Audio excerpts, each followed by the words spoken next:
Это не вполне демократично, имею в виду обязать всех госслужащих знать кыргызский язык и работать на нем.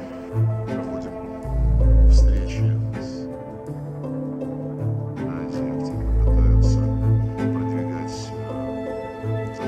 В Киргизии принят был закон. Мы несколько месяцев назад, когда он только эта идея появилась, предупреждали киргизских наших друзей о том, что это не вполне демократично, имею в виду обязать всех госслужащих знать кыргызский язык и работать на нем.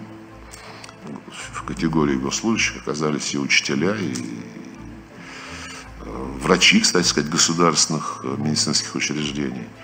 Будем продолжать работать. Мы несколько раз предупреждали, но возобладала другая линия, хотя в Конституции остается русский язык как и язык национального общения.